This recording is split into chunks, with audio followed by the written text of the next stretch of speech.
Sicko Mode review. Now, I'm supposed to give my honest opinion about this.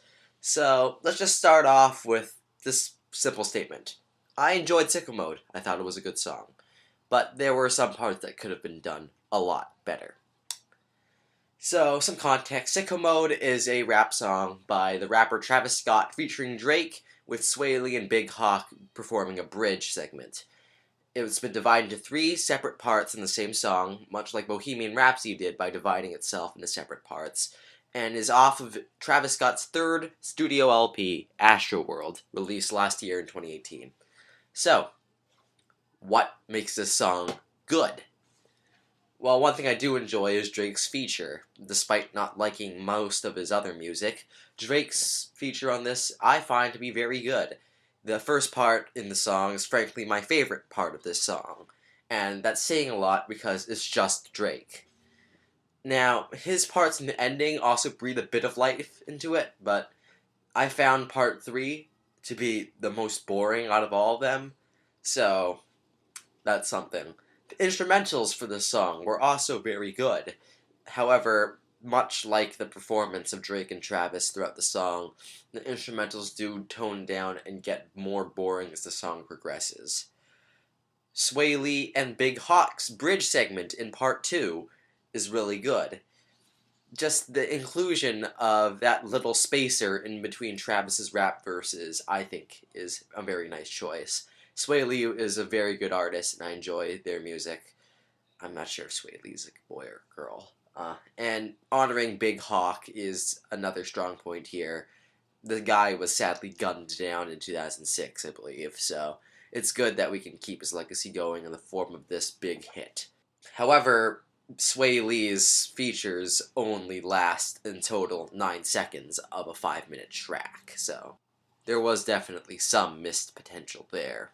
But now, moving on to the parts I did not like about Sicko Mode. Well, first of all, the big no-no and oopsie of this one is I just don't like Travis Scott's voice. He just sounds really dreary in this one, like even drearier than Drake in most of his songs. So that's a bit of a low point. Also, lyrically, Sicko Mode isn't too necessarily different than other entries in the genre.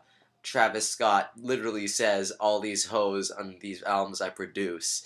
It's been said 1,000 ways and 1,000 times in 1,000 different songs. So really, there's nothing much different about Sicko Mode aside from the fact that it's been divided into 3 parts.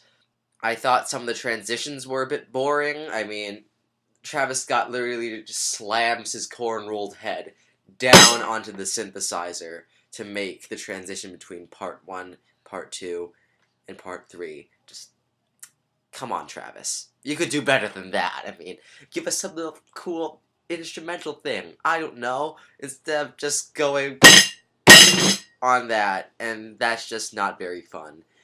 And another part that I just generally dislike about the song is just how long it drags itself out for. The song doesn't need to be 5 minutes. I mean, if you have trouble just keeping up with it for 5 minutes, then it doesn't have to be 5 minutes. The length just sort of just draws out the boringness of this song. It could be very well done in a shorter time frame.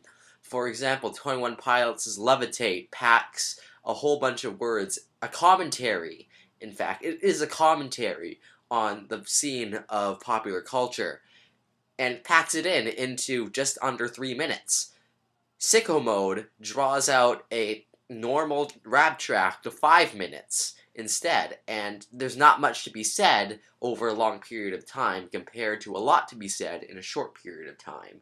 So that is another weak bit for this song.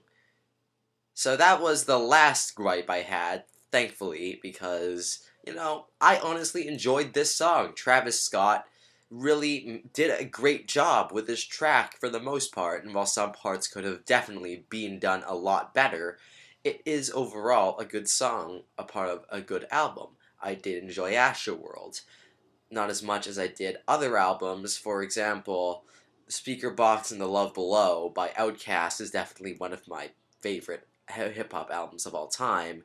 Sicko Mode and Astroworld doesn't even come close to scratching that, but it was a good album, and I enjoyed it. Overall, I give Sicko Mode a 7 out of 10. Thank you very much. Important side note, I didn't have a script for this, so forgive my horrible English.